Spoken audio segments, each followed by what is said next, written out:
¿Aburrido de los típicos podcasts de ciencia? Pues aquí tienes otro. Desde el Instituto de la Grasa, CSIC, Cucharadas de Ciencia, con Raquel Gómez Coca.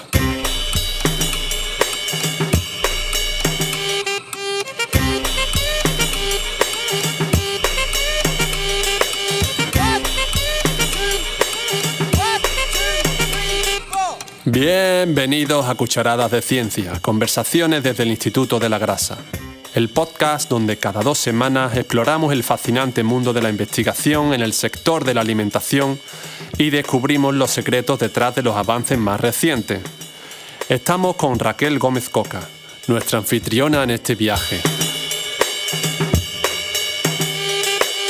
Saludos desde nuestro rincón de la segunda planta del Instituto de la Grasa. Este es un podcast protagonizado por todas aquellas personas que han tenido la generosidad de participar como ponentes en los seminarios quincenales que se imparten en nuestro centro y dedicado a todas aquellas personas, compañeros y compañeras, madres y padres, oyentes en general, que tienen la valentía de escuchar.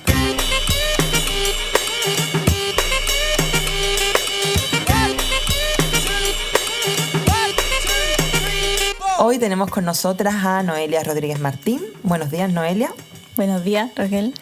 Experta en proteínas vegetales y que ha impartido recientemente un seminario con el título Efecto del hidrolizado proteico de garbanzo sobre el daño muscular y los marcadores plasmáticos inflamatorios de jugadores de fútbol.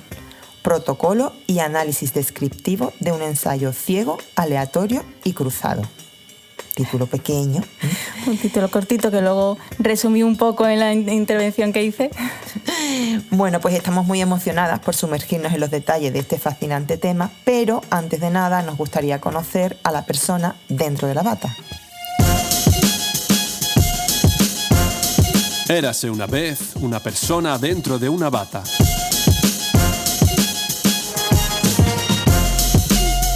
Como acabo de decir, antes de entrar en la perspectiva científica, pensamos que sería interesante conocerte a un nivel algo más personal y por eso hemos preparado un pequeño cuestionario. ¿Lista? Sí. Dinos de dónde eres, cuál es tu comida preferida y de qué color es tu pijama. Soy de un pueblo muy pequeñito de Sevilla, es una pedanía de Lora del Río, se llama El Priorato, que lo conoce poquísima gente, pero cuando te alejas mucho del sitio, al final te encuentras con que alguien muy específico conoce El Priorato y dices, ¿cómo vas a conocerlo? Es un poco extraño. Mi comida favorita, no sé, tengo muchas comidas favoritas, entre ellas las lentejas con verdura, la tortilla de patata o el salmorejo. Todo. Qué rico todo. Soy creo que muy andaluza en ese sentido porque me gustan todos platos muy de aquí, ¿no? Y mi pijama tiene muchos colores porque unas veces uso un pijama y otras veces pues una camiseta vieja que me he encontrado que me da pena tirarla, tiene 3 agujeros pero era mi camiseta favorita, entonces me la coloco. Vale, eso suele pasar. ¿Y dónde has estudiado? He estudiado en muchos sitios. Hice un FP de nutrición aquí en Sevilla, en el centro, en un colegio que se llama Ribamar. Hice el grado de tecnología de los alimentos en la Universidad de Castilla-La Mancha, en Ciudad Real. Luego, allí me aficioné mucho al vino, hice cursos de vino y tal, y la verdad que es muy chulo. Luego hice un máster porque yo intenté evitar un poquito la ciencia, la verdad. Yo no quería acabar aquí. Muy bien. Pero aquí estamos. Y aquí estamos.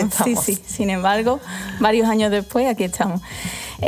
Como he dicho, no quería terminar en la ciencia, entonces evité un poco terminar aquí. Y bueno, justamente después de hacer la carrera quise hacer un máster que me gustara muchísimo. Entonces, ¿qué máster me gusta a mí? Pues uno muy enfocado a la ciencia. Hice un máster de Biología Molecular, Bioquímica y Biomedicina en la Universidad Complutense de Madrid, que me gustó muchísimo, me encantó, pero después de ese máster me bajé otra vez a Sevilla y por circunstancias pues, estábamos cuidando a mi abuela que estaba malita y todo, pues me puse a cuidar a mi abuela con mi madre, me matriculé en otro máster en Sevilla y buscando máster pues dije, bueno, uno que me enfoque a la industria, que sea como para empezar a trabajar, que sea útil de verdad.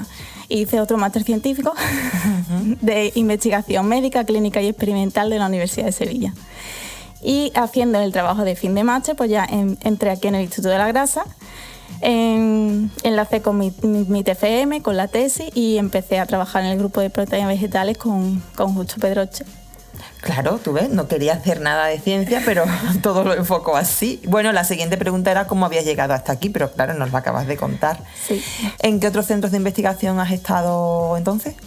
En el CENIO, en el Centro Nacional de Investigaciones Oncológicas, en el grupo de genética molecular de la doctora Nuria Malats, en el que conocí a una persona que sigue siendo importante porque sigo colaborando mucho con ella, que es Esther Molina, que actualmente está trabajando en la Universidad de Granada.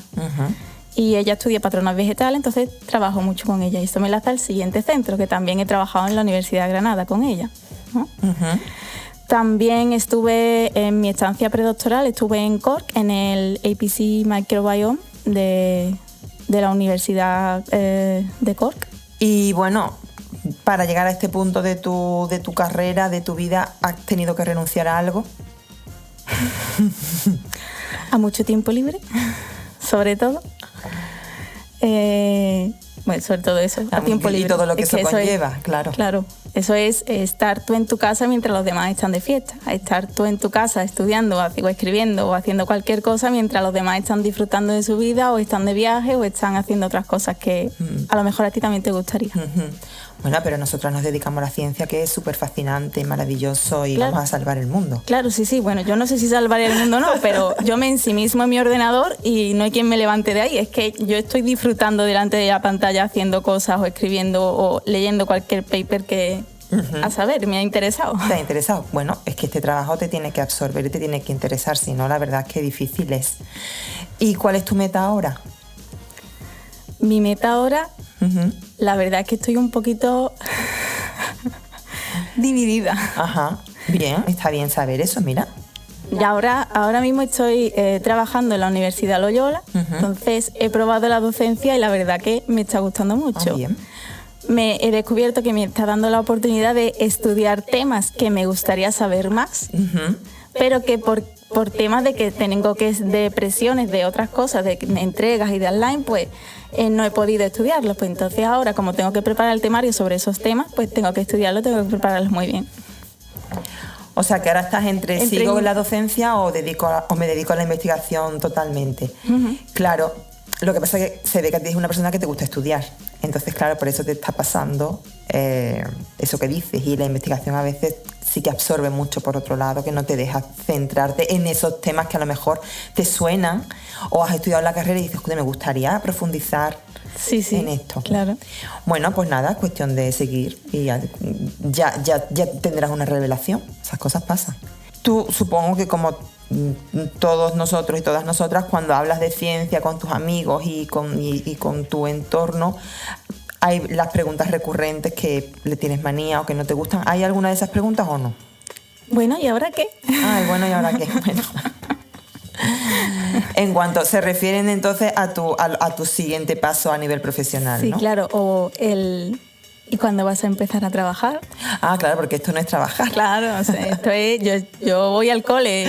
Yo me levanto temprano, me harto de preparar temas, escribo papers, pido proyectos, pero no estoy trabajando. No, voy al cole o voy a la universidad a hacer mis cosas allí y luego me vuelvo pues del cole, la universidad, lo que sea, a ver cuándo acabo de estudiar. Eso es, te pagan pero no trabajas realmente. No. Muy bien. Bueno, pues sí, eso es el desconocimiento que existe sobre esta profesión. Vale. Y bueno, de tu trabajo ahora mismo, que es más docente que investigador, ¿no? Por lo que nos estás diciendo. ¿Hay alguna parte que no te guste o que tú quitarías si pudieras? Te súper encanta todo. A ver, también necesito mucho tiempo, ¿no? A lo mejor dividir un poco más el tiempo. Vale, no invertir tanto, si pudieras no invertir tanto. Bueno. Y ya la pregunta del millón. ¿Qué piensas de la igualdad en el mundo científico? Pues yo creía o pensaba en mi pequeño mundito en el que yo estaba que la igualdad existía y que era todo de verdad igual.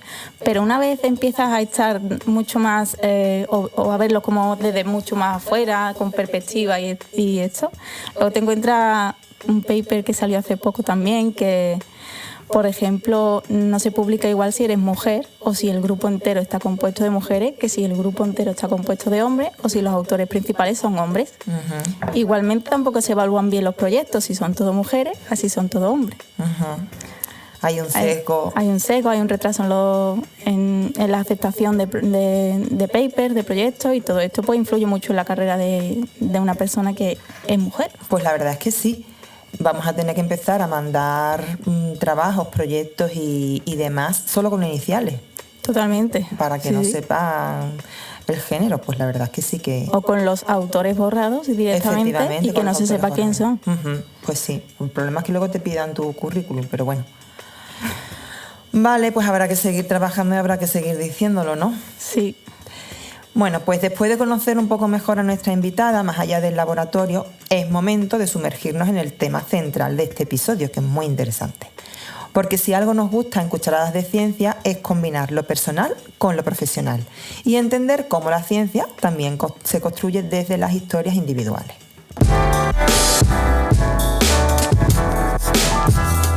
El tema de hoy.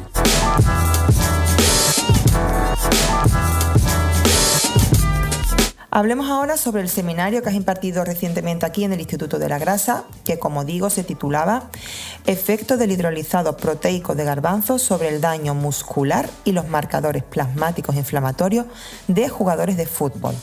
Protocolo y análisis descriptivo de un ensayo ciego, aleatorizado y cruzado. ¿Hay algo más que puedas decirnos sobre tu seminario? Porque se dice todo en el título. Es que quería poner un título que resumiera muy bien toda esa parte de mi tesis. Sí, prácticamente lo consigues, vamos. Sí, ese es el abstract casi ya. Uh-huh.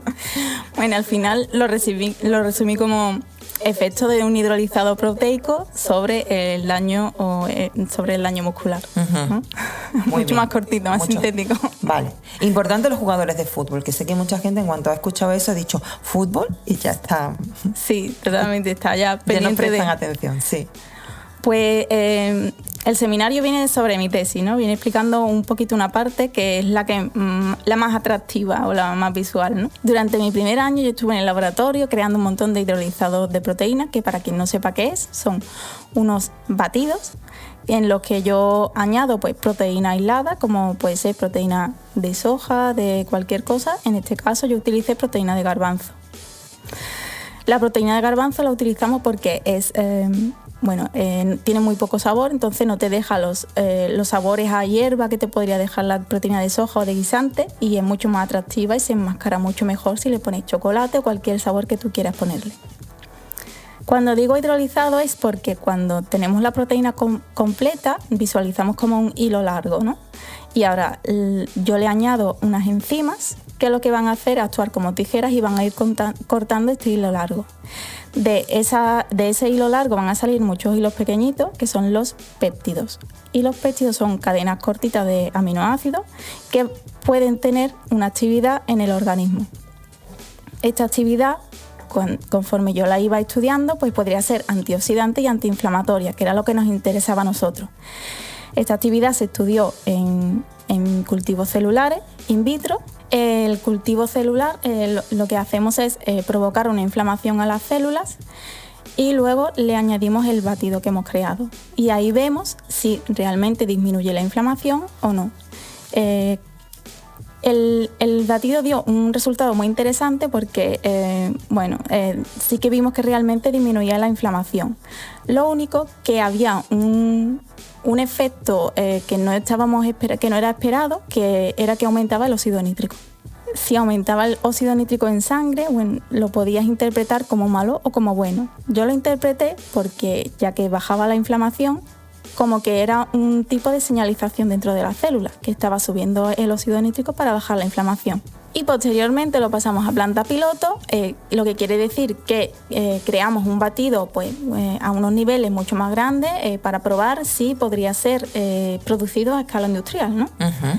Entonces aquí hicimos muchos kilos de lo que son proteínas como las que nos venden en el gimnasio, ¿no? Uh-huh. Como proteínas de gimnasio, una cosa así. Y les dimos un sabor que fue frutos rojos o té limón. Uh-huh. Estos batidos se los tomaron los chicos del Cádiz Fútbol Club de División de Honor, que bueno, estuvieron tomando los batidos durante varias semanas y estuvimos haciendo un montón de analíticas. Y aquí sí que observamos varias cosas. En los chicos, el batido sí que disminuía la inflamación, pero de una forma diferente, ¿no? Cuando aumentaba un tipo de molécula, que era la IL-6, disminuía la mioglobina, o viceversa. Si aumentaba la mioglobina, disminuía la IL-6. Disminuía en general todos los marcadores de inflamación, pero tenía esa particularidad. Y en las chicas se beneficiaron tanto de tomar el placebo, que era maltodextrina, como el batido. Anda. También en las chicas, que eran un grupo mucho más pequeñito, entonces era un poco más difícil ver resultados más concretos, ¿no? Pero en general se beneficiaron de las dos cosas. Entonces, como tenían todas las dos marcadores de inflamación más bajos en ambos, no se llegó a una conclusión general. Pero al menos sabemos que es positivo. Es positivo, sí. Entonces, vamos a recopilar.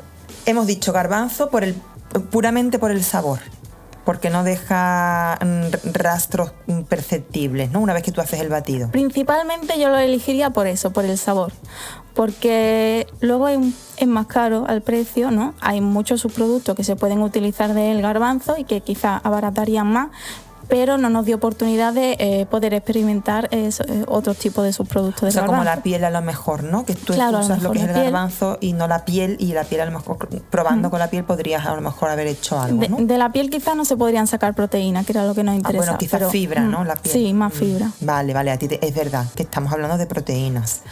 Vale. Y lo del ensayo ciego, aleatorizado, cruzado, un ensayo ciego porque los jugadores no sabían lo que estaban tomando. Ellos no sabían si estaban tomando el placebo o el hidrolizado de proteína. Quien lo preparaba tampoco sabía qué estaba dando, y cuando lo analizaba yo tampoco sabía cuáles eran porque los tenía encriptados. Vale.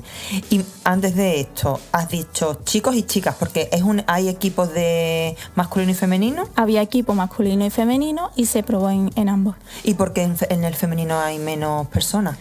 Porque inicialmente había muchos voluntarios para participar, pero dentro del equipo, pero cuando empezaron a tomar los batidos se dieron mucho de baja porque el batido o no les gustaba, o ellos les daba asco probar, o no querían sacarse sangre. Había muchos factores ahí entre ellas que no... ¿Entre ellas? Que no querían, sí. ¿Sí? Sí. ¿Y entre ellos no? Entre ellos también, solo que ellos teníamos muchos más equipos, claro. Había muchos más chicos que chicas. ¿Y por qué ese equipo? ¿Por qué no fuisteis a otro? ¿Por conocí? Esta pregunta es un poco difícil. Yo por mí lo habría hecho en el Betis, pero no me dejaron. No te dejaron, ¿no? Bueno, pues a ver, que esto es importante, disminuye la inflamación, importante, ayuda a reponerse de lo que es un esfuerzo. Claro, cuando tú haces un esfuerzo de alto, o sea, los jugadores... cuando haces ejercicios de alta intensidad rompes muchas fibras. Sí, creas una inflamación sostenida que puede, pues llevar a fracturas o a lesiones que si no recuperas bien, pues no pueden dar todo lo que deben dar. Claro, no pueden. Y afecta tu rendimiento. Claro. Vale, entonces sabemos por qué es ciego. Aleatorizado. Aleatorizado porque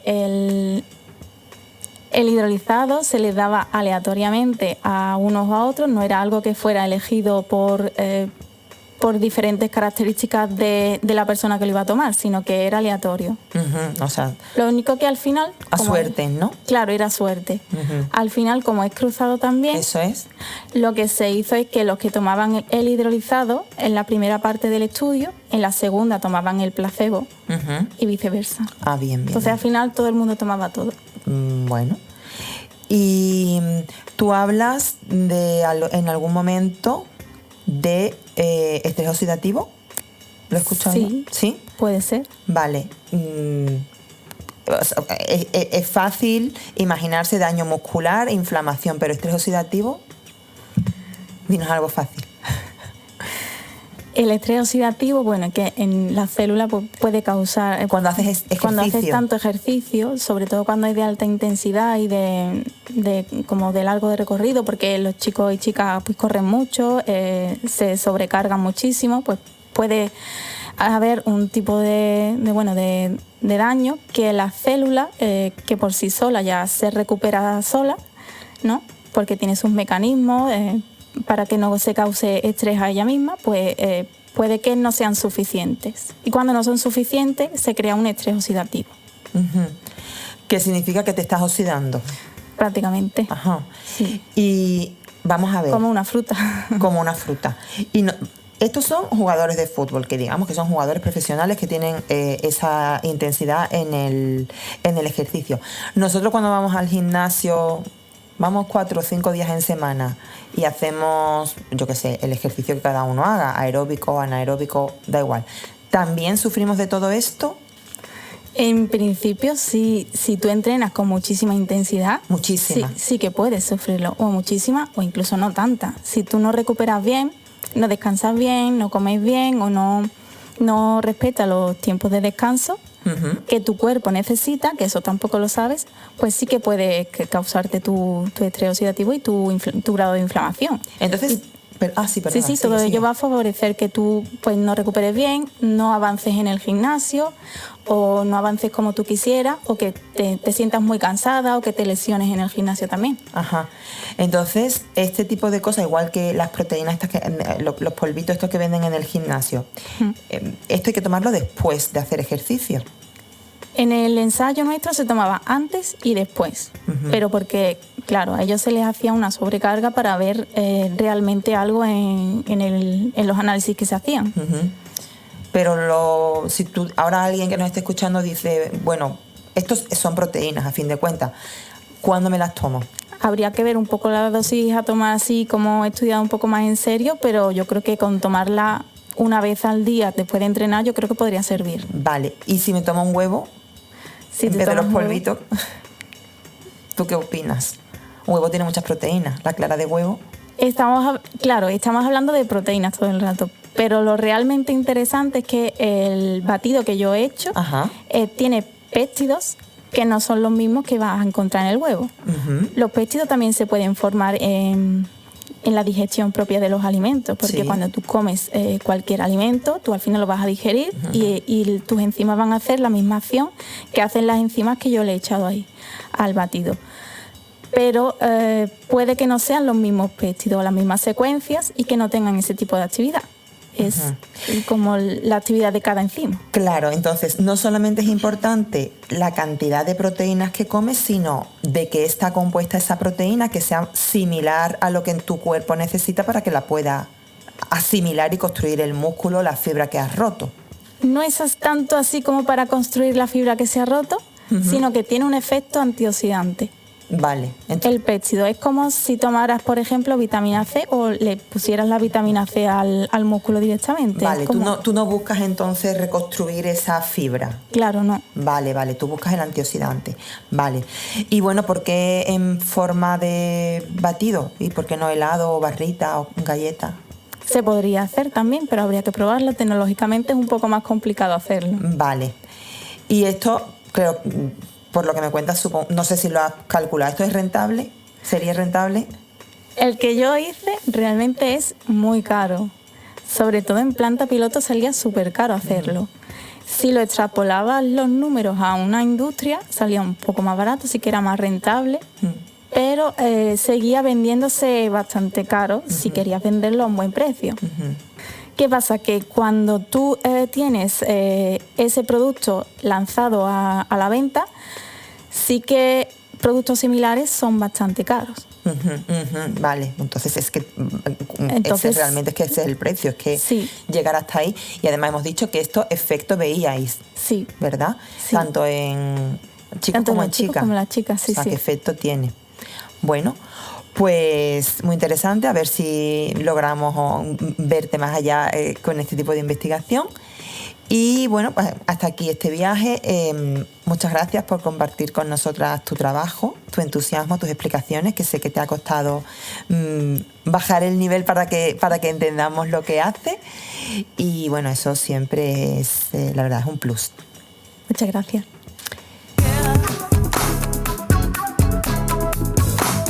A contratiempo.